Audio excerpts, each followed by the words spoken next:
Karl Marx എന്ന് പറയുന്ന ഒരു ജർമ്മൻ ഫിലോസഫറെ കുറിച്ച് നിങ്ങൾ കേട്ടിട്ടുണ്ടാവും.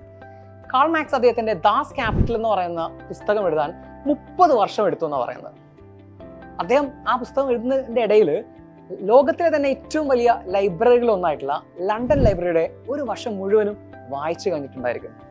അപ്പൊ ആ പുസ്തകത്തിന്റെ അകത്ത് എത്രത്തോളം നോളജ് ഉണ്ടാവും അല്ലേ? അത് വായിക്കുന്ന ആൾക്ക് കിട്ടുന്ന ഒരു അനുഭവം എന്തായിരിക്കും അല്ലേ?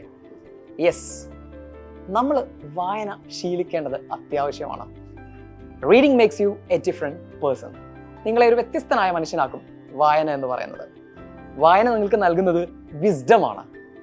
വിസ്ഡം എന്ന് പറഞ്ഞാൽ having a great or bigger heart. If you want to be a successful person in life, reading is the key. നിങ്ങൾക്ക് ജീവിതത്തിൽ വിജയിക്കാൻ ആഗ്രഹിക്കുന്ന ആളാണെങ്കിൽ നമ്മുടെ നട്ടെല്ലാണ് വായന എന്ന് പറയുന്നത്. പലപ്പോഴും നമ്മൾ ക്ലാസ് റൂമുകളിലൊക്കെ കുട്ടികളുടെ ആരാവാനാണ് നിങ്ങൾക്ക് ആഗ്രഹം എന്ന് ചോദിക്കുമ്പോൾ അവിടെ ഡോക്ടേഴ്സ് ഉണ്ടാവാറുണ്ട്, സയന്റിസ്റ്റുകൾ ഉണ്ടാവാറുണ്ട്, എഞ്ചിനീയേഴ്സ് ഉണ്ടാവാറുണ്ട് അല്ലേ? പക്ഷെ എഴുതാനുള്ള കഴിവുകൾ ഉണ്ടായാൽ പോലും ഒരു എഴുത്തുകാരനാവണം അല്ലെങ്കിൽ ഒരു സക്സസ്ഫുൾ റൈറ്റർ ആവണം എന്ന് പറയാറില്ല കുട്ടികൾ, അല്ലെങ്കിൽ അതിനുള്ള ധൈര്യം കാണിക്കാറില്ല. ചിലപ്പോൾ നമ്മൾ സക്സസ്ഫുൾ ആവോ എന്നുള്ളൊരു ഭയം കൊണ്ടായിരിക്കാം അത് പറയാത്തത്. നിങ്ങൾക്ക് ഒരാളെ ഞാൻ പരിചയപ്പെടുത്താം.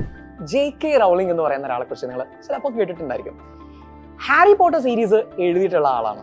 ഇംഗ്ലണ്ടിലെ ക്വീനിനേക്കാൾ സമ്പന്നയായിട്ടുള്ള എഴുത്തുകാരിയാണ് ആര്? നമ്മുടെ JK റൗളിംഗ് എന്ന് പറയുന്ന ആള്. എന്ന് വെച്ചാൽ ദ വേൾഡ്സ് റിച്ചസ്റ്റ് റൈറ്റർ ആണ് ഈ പറയുന്ന JK റൗളിംഗ്. സോ ഇതൊരു കരിയർ ആയിട്ട് നമുക്ക് കൊണ്ടുപോകുന്ന സാധനമാണ് ഏത്? എഴുത്തെന്ന് പറയുന്നത്. അവർ പറഞ്ഞിട്ടുണ്ട് ഒരിക്കലും, if you do not like to read, you haven't found the right book.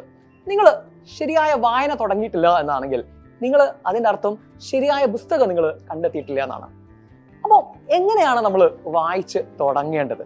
Yes, ഒരു തുടക്കക്കാരനെ സംബന്ധിച്ചിടത്തോളം ഏറ്റവും അത്യാവശ്യം അവനൊരു ഇഷ്ടമുണ്ടാക്കി കൊണ്ടുവരിക എന്നുള്ളതാണ്. വായനയോട് ഒരു താല്പര്യം ഉണ്ടാക്കി കൊണ്ടുവരിക എന്നുള്ളതാണ്.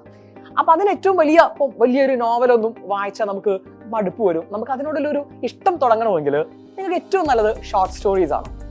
നമുക്ക് ഒരുപാട് ഷോർട്ട് സ്റ്റോറീസ് ഉണ്ട്, ഇൻട്രസ്റ്റിംഗ് ആയിട്ടുള്ള ഷോർട്ട് സ്റ്റോറീസ് ഉണ്ട്. RK നാരായണന്റെയോ അല്ലെങ്കിൽ അതുപോലെ AJ ക്രോണിങ്ങിന്റെയോ റസ്കിൻ ബോണ്ടിന്റെയോ ഒക്കെ ഷോർട്ട് സ്റ്റോറീസ് നമുക്ക് ഇഷ്ടം പോലെ ഉണ്ട്. പ്രത്യേകിച്ചും ഇന്ത്യൻ ഓതേഴ്സ് ഇൻ ഇംഗ്ലീഷ്, അല്ലെങ്കിൽ ഇനി മലയാളത്തിലുള്ള പുസ്തകങ്ങളാണെങ്കിലും വൈക്കം മുഹമ്മദ് ബഷീറിന്റെ കഥകളും ഒക്കെ നമുക്ക് എന്ത് ചെയ്യാം, ഉപയോഗപ്പെടുത്താം. തുടക്കക്കാർക്ക് ഒരു 20 മിനിറ്റ് അല്ലെങ്കിൽ ഒരു 15 മിനിറ്റ്, 24 മണിക്കൂർ ഉണ്ടല്ലോ നമുക്ക് ഒരു ദിവസം അല്ലെ? അതിനകത്ത് ഞാൻ നിങ്ങളോട് വെറും 15 മിനിറ്റ് ആദ്യം എന്തിനു ഉപയോഗിക്കാൻ പറയുന്നു? ഒന്ന് വായിച്ചു തുടങ്ങാൻ വേണ്ടി പറയുന്നു. ഓക്കെ, അത് നിങ്ങൾക്കൊരു ഇൻവെസ്റ്റ്മെന്റ് ആയിരിക്കും ആ സമയം എന്ന് പറയുന്നത്. അങ്ങനെ ഒരു ചെറുകഥ നമ്മൾ വായിച്ച് തുടങ്ങുക. അത് നമ്മുടെ ലൈഫിൽ നമുക്ക് വളരെ വളരെ ഗുണം ചെയ്യുന്ന ഒരു കാര്യമായിട്ട്, ഒരു അസറ്റ് ആയിട്ട് മാറുക തന്നെ ചെയ്യും. ഹോവേർഡ് സ്റ്റീഫൻ ബർഗ് എന്ന് പറയുന്ന ഒരു അമേരിക്കക്കാരനായിട്ടുള്ള ഒരു മനുഷ്യനുണ്ട്. ഇയാളാണ് ലോകത്തിലെ ഏറ്റവും വേഗതയേറിയ വായനക്കാരൻ. ഏകദേശം 2500 വേർഡ്സ് അദ്ദേഹം ഒരു മിനിറ്റിനകത്ത് വായിച്ചെടുക്കുമെന്നാണ് പറയുന്നത്. ഓക്കെ, ഇതുപോലെ മറ്റൊരു ഇന്ത്യക്കാരനായിട്ടുള്ള ഒരു വ്യക്തി ഉണ്ടായിരുന്നു. സ്വാമി വിവേകാനന്ദനാണ് അദ്ദേഹത്തിന്റെ പേര്. അദ്ദേഹം ഒരു എക്സെപ്ഷണൽ റീഡർ ആയിരുന്നു. വളരെ പെട്ടെന്ന് നല്ല കോൺസെൻട്രേഷൻ ഉണ്ടായിരുന്ന ഒരു വ്യക്തിയാണ്. അപ്പോൾ റീഡിങ്ങിന്റെ ഒരു ക്വാളിറ്റിയാണ് നമ്മുടെ ബ്രെയിനിനെ സ്ട്രോങ്ങർ ആക്കി മാറ്റും വായന എന്ന് പറയുന്നത്.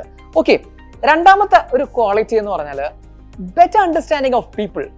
ആളുകളെ കുറച്ചുകൂടെ നന്നായി മനസ്സിലാക്കാൻ നമുക്ക് സാധിക്കും. കാരണം നമ്മൾ പുസ്തകങ്ങളിലൂടെ ഒരുപാട് കഥാപാത്രങ്ങളെ കണ്ടുകിട്ടുന്നു അല്ലെ? അവരെയൊക്കെ നമ്മൾ ജീവിതത്തിൽ ഇനി കണ്ടുകിട്ടുന്ന സമയത്ത് നമുക്ക് ആളുകളെ ഒന്നുകൂടെ നന്നായി മനസ്സിലാക്കാനും ഒന്നുകൂടെ അവരോട് നന്നായി പെരുമാറാനും ഒക്കെ നമുക്ക് സഹായകരമാകും. നെക്സ്റ്റ് വൺ വൊക്കാബുലറി ആണ്. നമുക്ക് അത്യാവശ്യമായ ഒരു സാധനമാണ് വൊക്കാബുലറി അല്ലെ? റീഡിങ് നമ്മുടെ വൊക്കാബുലറിയെ നന്നായി എൻഹാൻസ് ചെയ്യുമെന്നാണ് പറയുന്നത്. 1000 പുസ്തകം വായിച്ച ഒരാൾക്ക് ശരിക്കും അയാൾക്ക് വേർഡ്സ് ഒരു റിവർ പോലെ ഒഴുകുമെന്നാണ് പറയാം. Vocabulary is very key in writing and speaking, so keep reading. റീഡിങ്ങിന്റെ മറ്റൊരു ബെനിഫിറ്റ് ആണ് it reduces stress എന്നാണ് പറയാം. It is like a yoga. നമ്മളൊരു യോഗ ചെയ്യുന്നത് പോലെ തന്നെ it is kind of meditation with your eyes are open. ഒരു മെഡിറ്റേഷൻ പോലെയാണ് with your eyes are open. കണ്ണ് തുറന്നുകൊണ്ടുള്ള ഒരു മെഡിറ്റേഷൻ ആണ്. അവിടെ മൈൻഡും നമ്മുടെ ബ്രെയിനും ഒക്കെ ഇൻവോൾവ് ആവുന്നുണ്ട്.